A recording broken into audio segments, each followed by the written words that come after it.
I suggest we go to that farmhouse up here. Go into the house and check from the windows what we can see.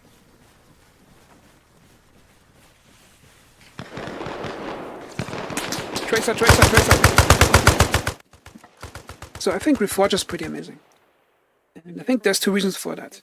The first reason is that there's this dead time between safety and danger. And the ramp up between those two things, it's very smooth and very unpredictable.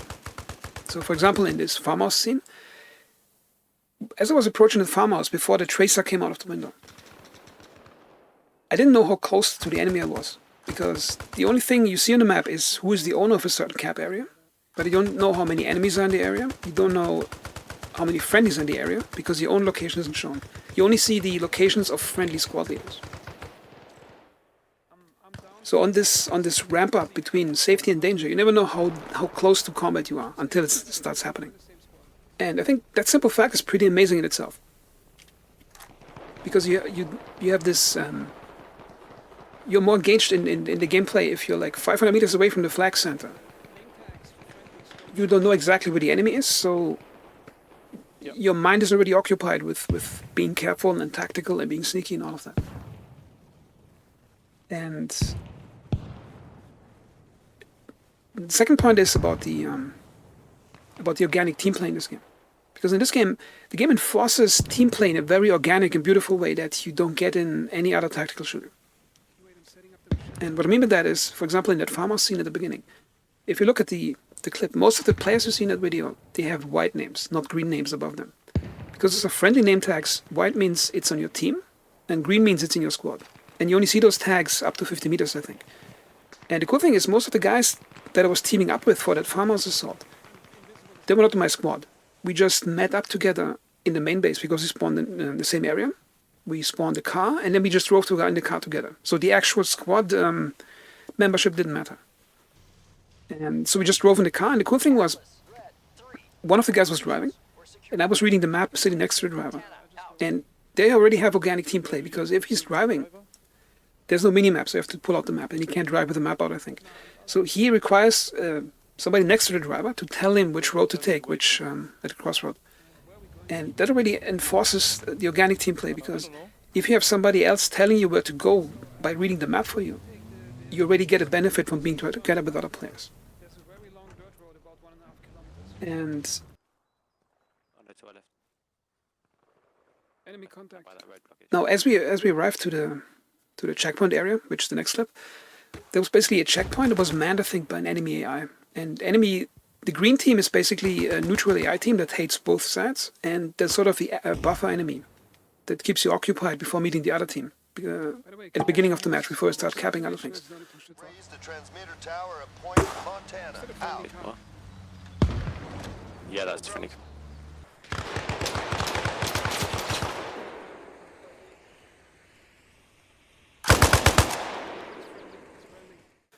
So we attacked that checkpoint.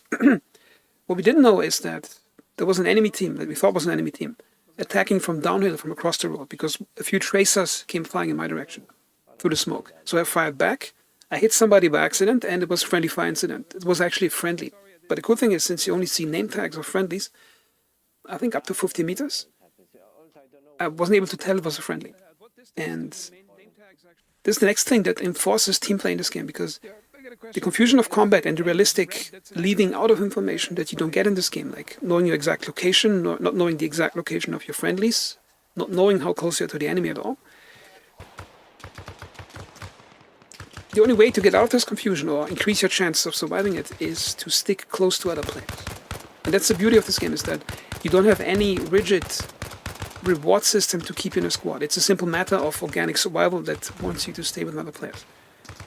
And here's the thing about, if you compare to a game like Squad, which I think is just a Battlefield clone with better realism in the guns.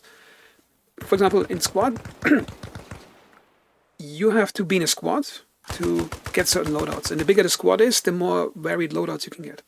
Now, it's an interesting system, but here's the thing in Arma Reforger that doesn't exist at all.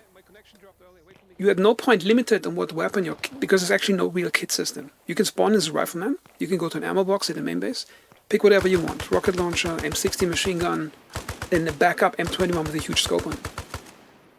And when I first started looking at this game, videos of it, I saw a lot of players just looting M21 rifles with scopes and thought it was kind of diluting the team play realism if you don't have a rigid squad system. But in the actual combat, it doesn't even matter what guns you have. It doesn't matter if you have the better scope or not, or the better class. What matters is the team play, because the most combat situations I had in this game, survival depended on having more guys on your side and being better coordinated than the other side. To the friendly and then go to conquer the northeast, because Also, that's guys, it's a victory pretty point. dumb idea. We're driving in a car that looks like an enemy car from a distance.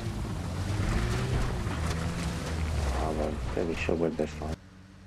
So you have no class restrictions that force you to, in an arbitrary way, to play with other players together. It's simply the matter of sticking to other players, increase your chance of survival. And if you survive longer, you don't have to respawn, get back from the respawn to combat. And even if you have to get back from the respawn to combat, teaming up with other players, again, is a benefit. Activation, I have no clue, no, that I don't know. If I'm hot micing it, Enemy front.